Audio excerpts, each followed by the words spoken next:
Because of its great distance from the Sun, Pluto takes its name from the Roman god of the underworld.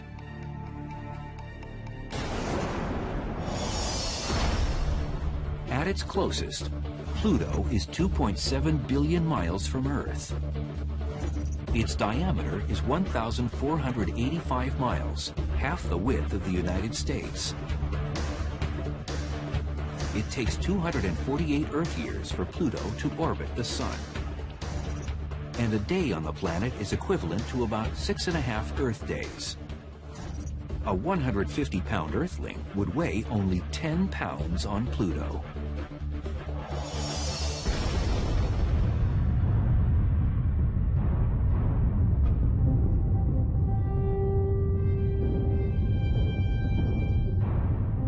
It's a testament to modern technology that we know anything at all about the surface of Pluto.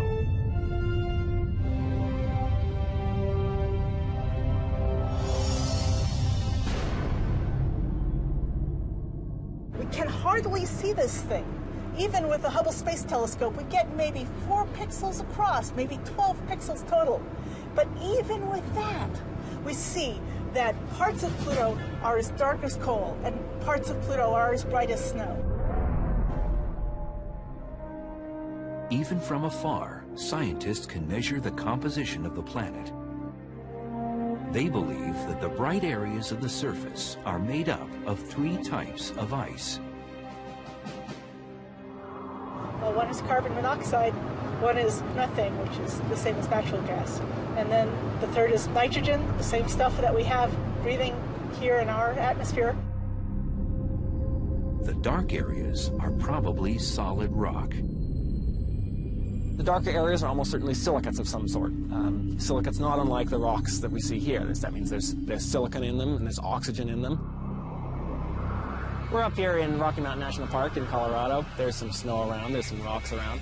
This is similar to what we're going to see on the surface of Pluto. A traveler to Pluto would find that despite the snowy surface, it is a very dim place. About 30 or 40 times further away from the Sun than the Earth is. This means that the sunlight hitting the surface of Pluto is about 1,000 times fainter than it is on the Earth. It's maybe about the same brightness as being outside under a dim street light at night. You could probably, you could take a book, you could probably read it there. Take a headlamp though, take a flashlight, it'd help out.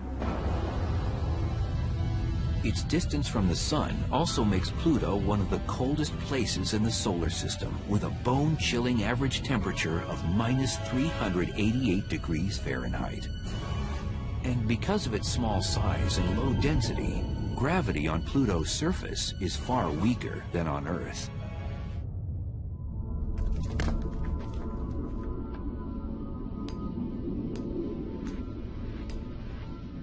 Now, some things are going to be a little easy to do on Pluto if you're really into rock climbing. I'm doing some vertical climbing here. Well, it's always exciting, but gravity is always the challenge. Pluto's gravity is roughly 1/15 of the Earth's. It's not like if you're standing on the surface, you would float away. Now, if you fell off that face when you were climbing up Pluto, you'd still want to have your rope there. You'd still accelerate down to the surface. So don't leave the rope at home.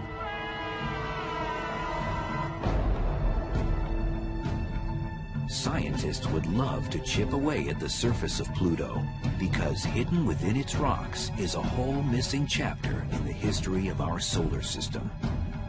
Pluto's a great planet. I mean, it's what I think is really great about it.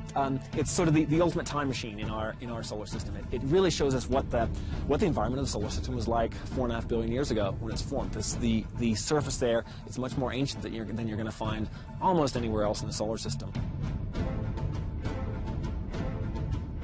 And if you're looking for rock on the Earth has been around for that same time period, 4.5 billion years or so. But if you're looking for rock that's that old on the Earth, you're not going to find it. And that's because the Earth is sort of constantly recycling its material. We have plate tectonics going on that sucks all this material back into the mantle. You have volcanism going on that pumps out new material and processes the surface. So it's really a much younger surface on the Earth compared with the ancient surface that we're going to see on Pluto. The rocks that we're sitting on here have been processed by the high pressures in the Earth. On Pluto, it's more primitive. Primitive, but far from pristine. Pluto is likely riddled with impact craters. Impact craters are caused by asteroids or meteoroids impacting the surface. These are essentially pieces of the solar system that were never made into a planet. Out of the surface of Pluto, you don't have an atmosphere, you don't have glaciers, you don't have wind, you don't have rain, you don't have erosion. And so the one dominant feature that you see on the surface is probably going to be a lot of impact craters.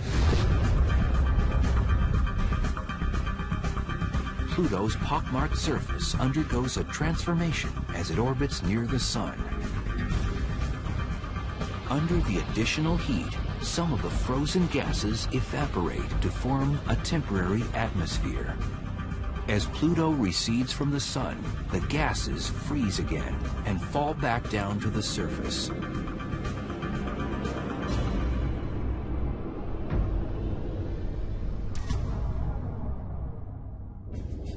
For more than 75 years, this far-out icy object staked its claim as our 9th planet. So why is this little piece of snowy rock now causing such controversy? Why was Pluto kicked out of the solar system's most exclusive club?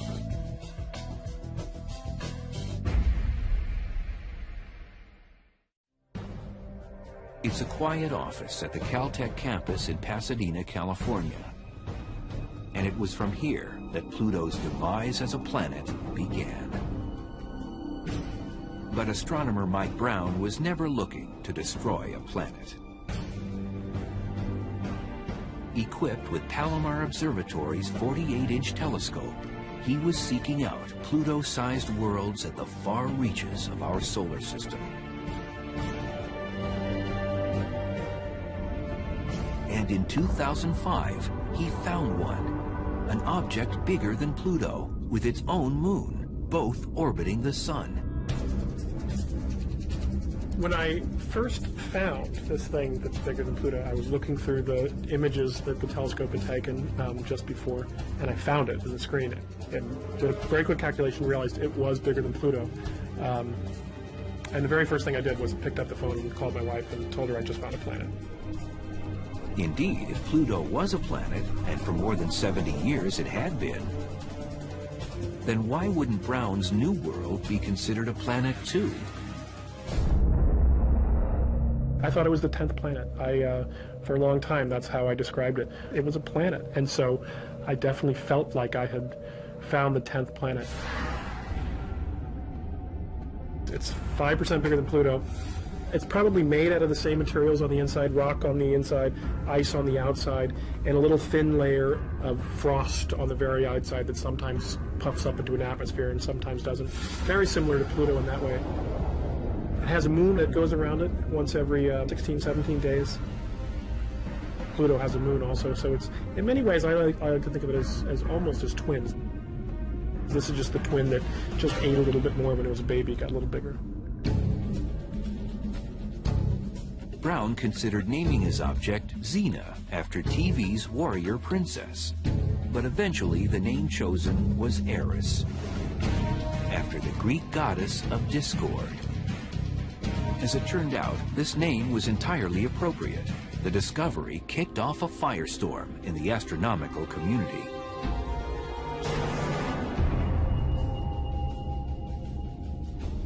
Now, the very definition of a planet was being hotly debated. Would Eris officially become our 10th planet, or would Pluto-sized objects be reevaluated as a whole? The argument was brought to the table in a 2006 meeting of the International Astronomical Union in Prague. A vote was taken, and the term planet was defined scientifically for the first time.